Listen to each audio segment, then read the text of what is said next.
Aksara, kanal cerita inspiratif.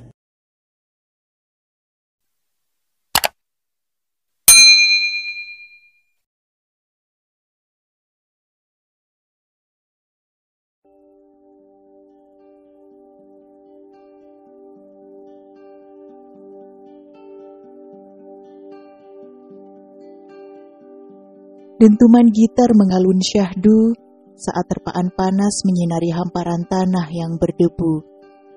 Hilir mudik puluhan pasang mata memandang seorang pemuda yang tiap harinya duduk di samping kota, menghabiskan hari-harinya ditemani alat musik sebagai wahana mencurahkan inspirasi yang bermedia kuas dan kanvas, hingga mendatangkan lembaran pundi-pundi uang, sembari melukis apapun yang ada di sekitarnya.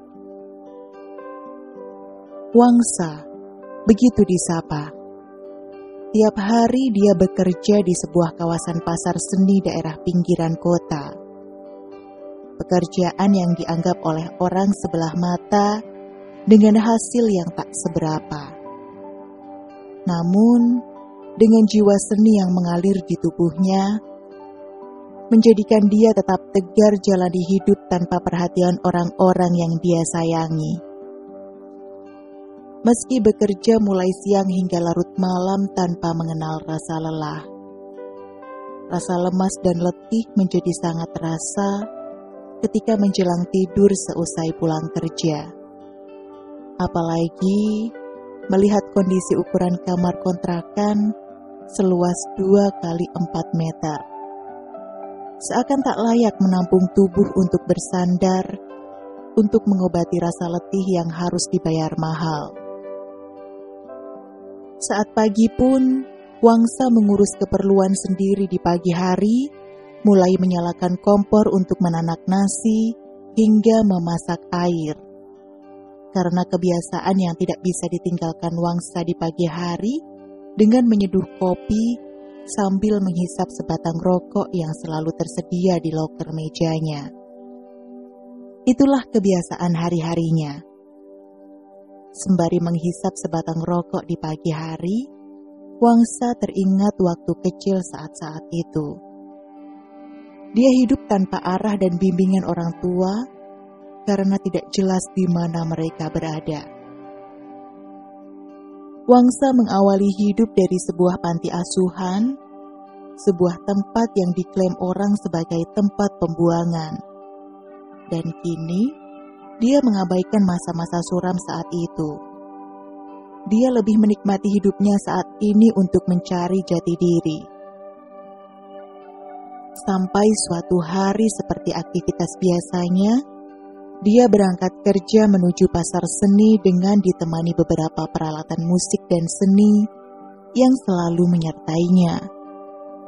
Tiba-tiba di tengah perjalanan, Wangsa melihat seorang gadis yang mengalami kecelakaan. Gadis itu terjatuh ketika ia hendak menyeberang jalan. Tanpa ragu dan berpikir panjang, Wangsa spontan langsung lari menuju gadis itu, dengan niat untuk menolong karena gadis itu tidak berdaya lantaran ditabrak angkot. Tanpa rasa malu pada orang yang lalu lalang di sekitar tempat kejadian, Wangsa langsung membopong gadis itu ke tepi jalan dengan susah payah. Saat itu pula, di atas trotoar di tepi jalan, Wangsa memandang gadis itu yang begitu cantik. Warna kulitnya terlihat putih alami, rambut lurusnya terurai sampai bahu, hingga senyum merekah begitu indah. Tapi pakaian yang dikenakan terlihat sederhana dan apa adanya. Tak seperti gadis-gadis pada umumnya saat ini yang lebih memakai pakaian tren anak muda. "Nona mau kemana?" tanya Wangsa datar mengawali perbincangannya. "Non, dengarkah pertanyaan saya?" 2 kali pertanyaan sudah keluar dari mulut Wangsa. Tetapi tak sepatah pun kata keluar sebagai jawaban dari gadis itu. Wangsa diam.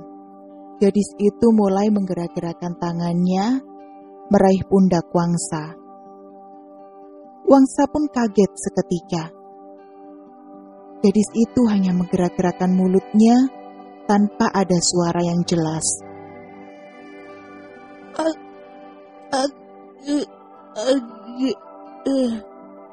Suara itu keluar dari mulut gadis tanpa artikulasi yang jelas. Melihat gelagat itu, Wangsa mulai menebak-nebak. Wangsa berpikir sejenak. Terlintas dalam benak pikirannya bisa memahami respon dari gadis itu.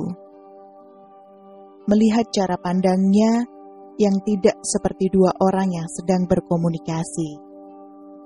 Dan gelagatnya mulai bisa ditebak kalau dia itu mengalami cacat pada anggota tubuhnya. Tiba-tiba gadis itu menggambarkan sesuatu hal untuk meminta sesuatu benda. Ternyata yang diinginkan adalah selembar kertas dan sebuah pena. Wangsa tertegun melihat gadis itu meminta secari kertas dan sebuah pena. Setelah itu, mengamati apa yang dilakukan gadis dengan goresan penanya. Tapi sebelum menulis, dia meraba-raba. Seolah-olah dia memberi garis pada kertas untuk menuntun alur ketika nanti menuangkan rangkaian kata-katanya. Gadis itu menceritakan bahwa dirinya kabur dari rumah karena tidak kuat menahan siksaan batin dari keluarga, lantaran dirinya cacat pada anggota tubuhnya. Terang gadis itu melahirkan rasa kasihan pada Wangsa. Wangsa begitu seksama mengamati setiap kata yang keluar dari tinta penanya saat gadis itu menulis. Gadis itu menulis kata-kata begitu indah. Tulisannya lurus tanpa membelok dari garis. Luar biasa, ungkap Wangsa dalam pikiran. Mengamati tulisan tertata rapi layaknya seorang penulis yang tidak mengalami cacat mata. Bahkan bisa melebihi kemampuan menulis seorang yang normal. Kekuasaan Sang Pencipta benar-benar memperlihatkan keajaibannya. Sungguh besar kekuasaannya terhadap siapa saja yang Dia kehendaki. Elisa, dengarlah. Kamu ikut aku. Aku berjanji padamu, aku akan selalu menjagamu, hadir di saat kau butuh. Aku akan berusaha membantu mengembalikan kebahagiaan dan akan memberikan kesempurnaan pada dirimu. Ucap Wangsa bahwa kehadirannya akan merubah hari-harinya. Hari-hari dari kehidupan Wangsa perlahan berubah lantaran hadirnya sosok gadis yang mampu mengubah suasana kontrakannya. Yang semulanya Wangsa hidup sendiri, kini saat dia pulang kerja, sudah ada yang menyambutnya. Wangsa pun kaget saat pulang kerja. Kini di atas meja sudah tersedia makanan, lantai yang dulunya kotor dan berserakan, kini telah rapi dan bersih. Sempat berpikir dalam benak Wangsa, benarkah apa yang dilihatnya saat ini itu dikerjakan oleh Elisa? Ternyata benar. Apa yang dilihatnya benar-benar dikerjakan oleh tangan Elisa sendiri.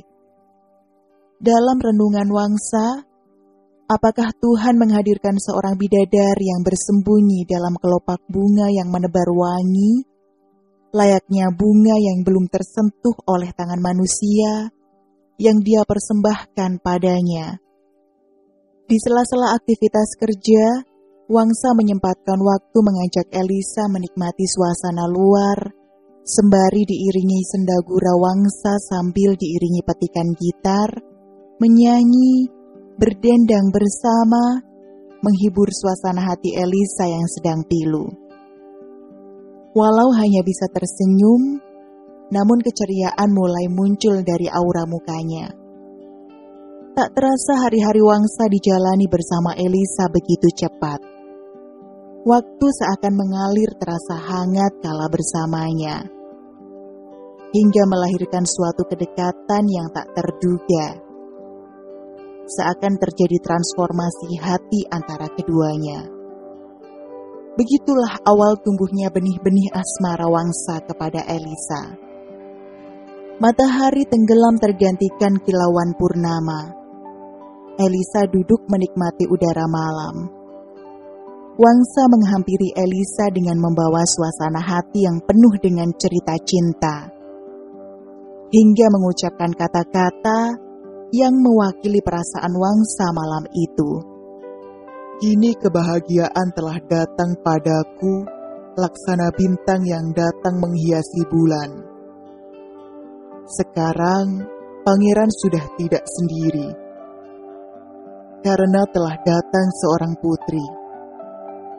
Tapi, mau gak ya seorang putri itu menerima cinta sang pangeran? Dasar, pangeran tidak tahu malu mengharapkan cinta seorang putri. Emang dia siapa? Dasar, pangeran kemalaman.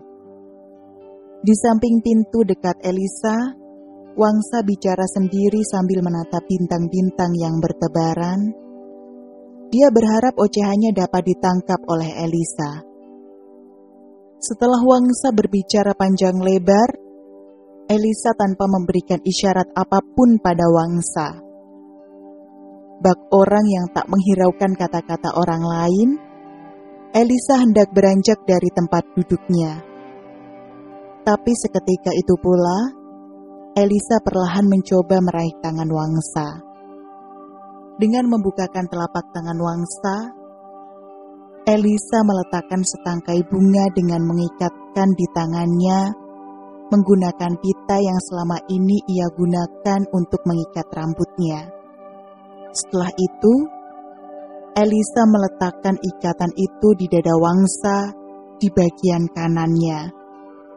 Wangsa bingung dengan apa maksud Elisa sebenarnya. Wangsa benar-benar berpikir tentang maksud Elisa mengikatkan bunga pada tangannya dengan ikatan pita yang diletakkan di dadanya. Dari peristiwa ini Wangsa kembali teringat ketika masa kecil hidup di panti asuhan. Di panti tersebut, Wangsa pernah membaca sebuah novel lama.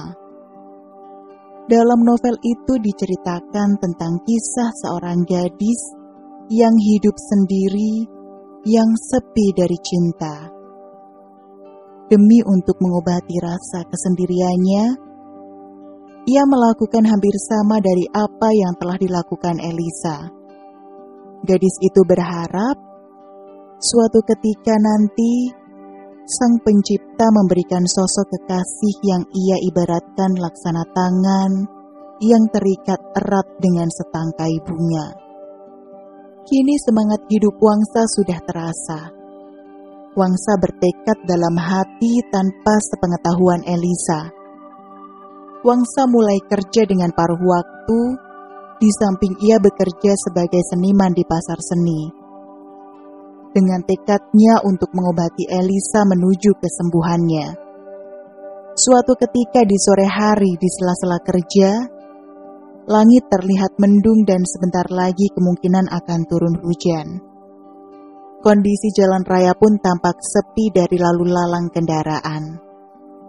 Tiba-tiba dari kejauhan, terdengar suara motor yang melaju kencang menyerempet pejalan kaki di tepi jalan. Terdengar suara keras dari seberang jalan. Wangsa belum sempat membereskan barang-barangnya, langsung menolong orang tersebut. Padahal dalam waktu yang bersamaan, hujan turun dengan derasnya. Bapak itu diajak ke rumah Wangsa untuk diobati lukanya. Sampai di rumah Wangsa, bapak itu sejenak duduk di kursi. Wangsa memanggil Elisa untuk membuatkan air minum untuk bapak itu. Elisa datang membawa segelas air minum dan Wangsa membawa tepak yang berisi obat-obatan.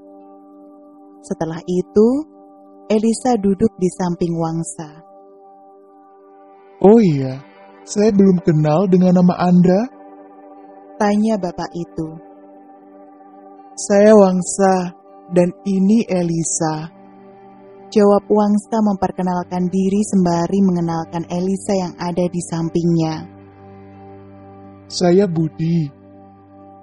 Jawab bapak itu sambil mengajak berjabat tangan dengan Wangsa dan Elisa.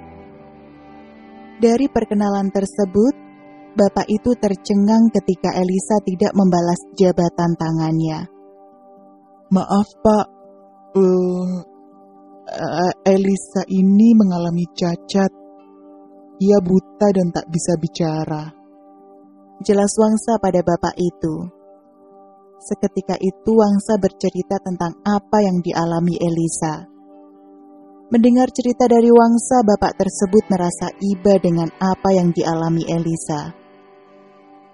Gini Nak Wangsa, sebenarnya saya ini adalah seorang dokter spesialis mata yang bertugas di ibu kota. Dan juga pernah menangani pasien yang serupa dengan apa yang dialami oleh Nak Elisa. Mungkin saya bisa membantu Nak Elisa, tapi tidak sepenuhnya. Terang bapak itu pada Wangsa. Tapi Pak, bagaimana dengan biayanya? Sedangkan saya seorang pekerja seni yang penghasilannya tak seberapa. Karena untuk sementara ini biaya pengobatan yang saya miliki belum mencukupi untuk biaya pengobatannya. Terang Wangsa dengan sedikit keraguan. Tidak apa-apa Nak, nanti saya kasih kesempatan tenggang waktu untuk membayar secara berangsur-angsur. Sekarang, Nak Wangsa berpikir dulu tentang tawaran saya. Kalau besok Nak Wangsa mantap dengan tawaran saya, besok saya tunggu di stasiun sekaligus mengajak Elisa untuk berangkat ke ibu kota. Terang bapak itu sembari meyakinkan. Keesokan harinya, setelah berpikir matang bersama Elisa, Wangsa mantap. Akhirnya pergi ke stasiun bersama Elisa menemui bapak itu untuk berangkat ke ibu kota. Sebulan telah berlalu, Elisa telah berada di ibu kota. Hari-hari yang penuh kerinduan pun berlalu begitu saja. Pengobatan Elisa berjalan dengan lancar. Terapi kebisuan pun mulai menunjukkan kesembuhan. Elisa mulai bisa bicara dengan artikulasi yang jelas. Tibalah hari pengobatan matanya. Mendengar kabar dari ibu kota, Wangsa pun bergegas menyiapkan segalanya untuk berangkat ke sana. Wangsa sudah tak sabar ingin bertemu gadis pujaannya. Dalam perjalanan menuju ibu kota, sesuatu hal yang tak terduga dan disangka-sangka itu terjadi. Saat pertama kali Elisa membuka mata. Saat itu pula, Elisa dapat melihat dan mengutarakan ucapannya. Ia harus menyaksikan dari layar kaca dalam kamar rumah sakit, ada sebuah kecelakaan kereta terjadi, di mana di dalamnya ditumpangi oleh kekasih hatinya, yaitu Wangsa. Dan juga diinformasikan seluruh penumpang yang ada di dalamnya meninggal dunia.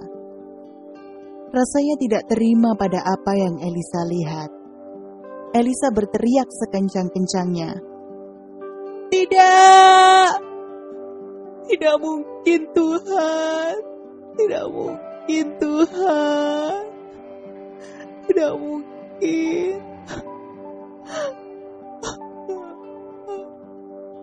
Elisa beranjak dari tempat tidurnya, kemudian bangun dan berlari. Dokter yang melihatnya pun menghalangi niat Elisa dan mencoba menasihati Elisa bahwa kondisinya belum sepenuhnya sembuh total. Dan apa yang ia lihat belum tentu itu Wangsa. Tak peduli pada dokter dan suster tersebut, Elisa tetap bersikeras pergi ke tempat kejadian di mana kereta mengalami kecelakaan. Tanpa kuasa, Dokter pun melepaskan niat Elisa. Ternyata benar, seluruh penumpangnya tak ada yang selamat. Bahkan, petugas Inavis dan lapor dari kepolisian setempat tidak dapat mengidentifikasi identitas para korbannya, karena seluruh korban terbakar di dalamnya. Hari berlalu setelah tragedi yang memilukan itu terjadi. Hari demi hari, bersama penantian yang tak pasti, ia habiskan di stasiun. Elisa tak sanggup melupakan kenangan-kenangan manis bersama Wangsa. Elisa belum sanggup menerima kepergian Wangsa. Dan ia juga belum mampu melupakan nama Wangsa yang terukir indah dalam hatinya. Elisa yakin bahwa Wangsa masih ada untuknya dan akan kembali kepadanya, membawa sejuta harapan indah yang sudah ia janjikan sebelumnya. Setiap kali Elisa menunggu di stasiun, tak lekangnya Elisa menorehkan pesan di dalam lembaran-lembaran kertas yang ia tinggalkan di sana, sebagai lembaran kisah berharga dalam hidupnya. Begitulah perilakunya berulang-ulang setiap ia mendatangi stasiun. Sebuah pesan penantian yang tak berujung. Hai kekasihku, aku percaya kau akan hadir untukku. Kau akan datang menemaniku, jalani hidup menuju lembaran-lembaran hidup yang baru. Kekasihmu, Elisa. Begitu mudahnya Tuhan mengubah rencana manusia.